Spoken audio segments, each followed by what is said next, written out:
తెలంగాణ ప్రభుత్వం తీసుకొచ్చిన Hyderabad industrial land transformation పాలసీపై ప్రతిపక్ష బీఆర్ఎస్ పోరుబాటు చేపట్టింది. పారిశ్రామిక పాలసీ పేరుతో ప్రైవేట్ వ్యక్తులకు భూములు కట్టబెట్టేందుకు రాష్ట్ర ప్రభుత్వం ప్రయత్నాలు చేస్తుంది బీఆర్ఎస్ ఆరోపిస్తుంది. దాన్ని అడ్డుకుని తీరుతామని ఖరాఖండిగా చెబుతుంది.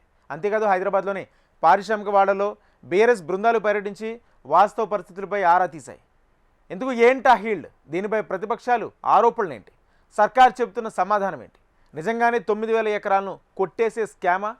Watts the story? తెలంగాణ రాజకీయాల్లో హిల్ట్ దుమారం. సర్కార్ భూముల్ని చౌకగా కొట్టేసే ప్లాన్ అని ప్రతిపక్షాలు గలం. 4 లక్షల కోట్ల విలువైన 9,000 ఎకరాలకు స్కెచ్ వేశారా? అంతా అవాస్తవం. దమ్ముంటే నిరూపించాలని కాంగ్రెస్ సవాల్. హిల్ట్ పై నిజ నిర్ధారణకు బీఆర్ఎస్ బృందాలు ఏర్పాటు.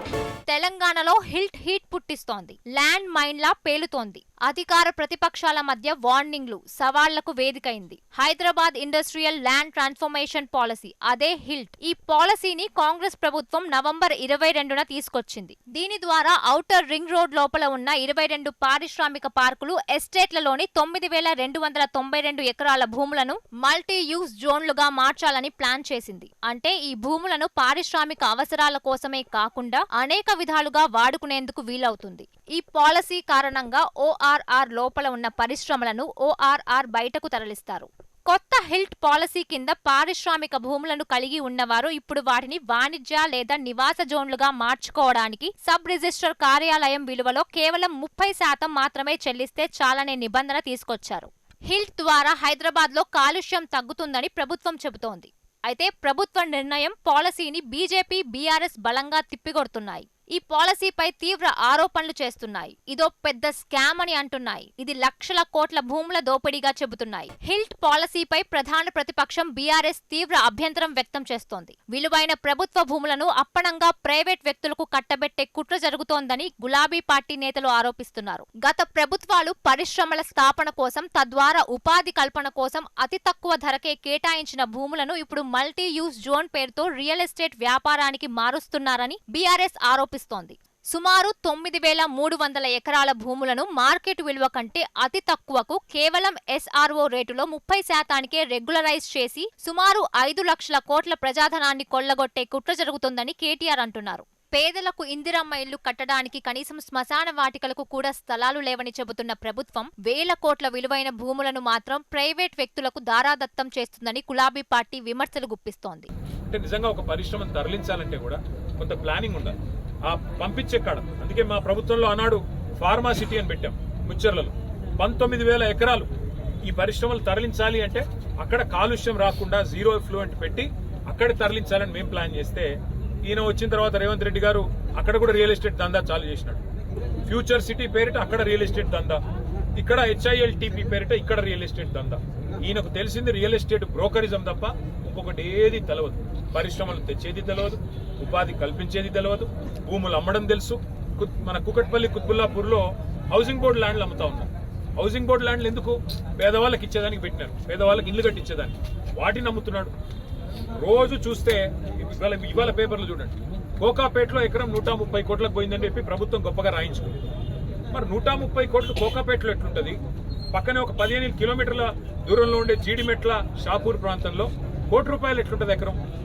ఇది ఎక్కడ న్యాయం? కాంగ్రెస్ ప్రభుత్వ తీరును ఎండగట్టేందుకు హైదరాబాద్ చుట్టుపక్కల ఉన్న పారిశ్రామిక వాడలను 8 క్లస్టర్లుగా విభజించి పార్టీ సీనియర్ నాయకుల ఆధ్వర్యంలో బృందాలుగా పర్యటనకు పిలుపునిచ్చింది బీఆర్ఎస్. అక్కడి స్థానిక నాయకులను, ప్రజలను కలుపుకొని వాస్తవ మార్కెట్ విలువకు ప్రభుత్వం నిర్ణయించిన ధరకు ఉన్న భారీ వ్యత్యాసాన్ని ప్రజల ముందు ఉంచారు. వీటితో పాటు అక్కడి పారిశ్రామిక వాడల ద్వారా ప్రజా ఉపయోగ కార్యక్రమాలు ఏమేమి చేయవచ్చు, స్థానిక ప్రజల సుదీర్ఘకాలం డిమాండ్లను, ఆంక్షలను కూడా పార్టీ నేతలు తెలుసుకున్నారు. ఒకప్పుడు పారిశ్రామిక వాడల ఏర్పాటు కోసం ప్రజలు భూములు ఇచ్చిన తీరును ఇప్పుడు అత్యంత చవకగా పారిశ్రామికవేత్తలకు కాంగ్రెస్ ప్రభుత్వం కట్టబెడుతున్న అంశాన్ని, వాటి ఉద్దేశాలను బీఆర్ఎస్ నేతల బృందాలు ప్రస్తావిస్తున్నాయి. ఇక్కడ కూడా గజం 4,000 రూపాయలకి ఇస్తే ఆయన కూడా కొనుక్కుంటాడు. వాళ్ళ మొత్తం సంఘం కూడా మీరు ఇవ్వండి, ప్రభుత్వం ఒక ఎకరం మొత్తం ఈ యూనియన్కి ఇవ్వండి, 4,000 రూపాయలు గజం చొప్పున. మేము కావాలంటే చందాలేసి వాళ్ళకి మేము కూడా సాయం చేస్తాం. వాళ్ళకి ఇవ్వరు, కార్మిక సంఘాలకు ఇవ్వరు, పేద ప్రజలకు ఇవ్వరు. కానీ ఎవరికి ఇస్తారు? పెద్ద పెద్ద పరిశ్రమలని చెప్పి ఎవరైతే నడుపుతున్నామని చెప్పి చెప్తున్నారో వాళ్ళకిచ్చి వాళ్ళు అపార్ట్మెంట్లు కట్టుకోవడానికి, మాల్స్ కట్టుకోవడానికి ఇవాళ చేస్తున్న వ్యవహారం ఏదైతుందో దీని వెనకాల దాగి ఉన్నది 5 లక్షల కోట్ల కుంభకోణం. ఈయన అనుముల రేవంత్ రెడ్డి కాదు, ఈయన అవినీతి అనకొండ.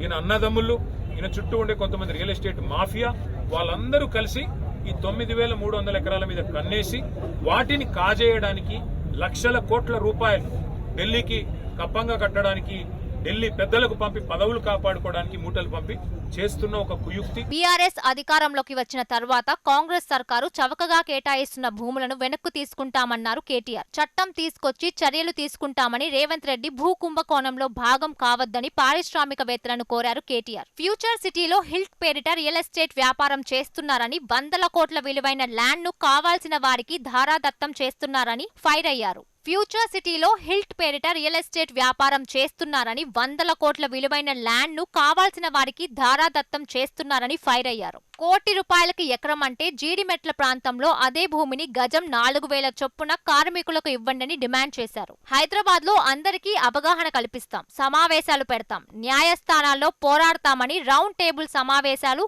అఖిలపక్ష సమావేశాలు పెట్టి నిజ నిర్ధారణతో పాటు ధర నిర్ధారణ చేస్తామన్నారు. కార్మిక సంఘాలతో కలిసి పోరాటం చేస్తామన్నారు కేటీఆర్.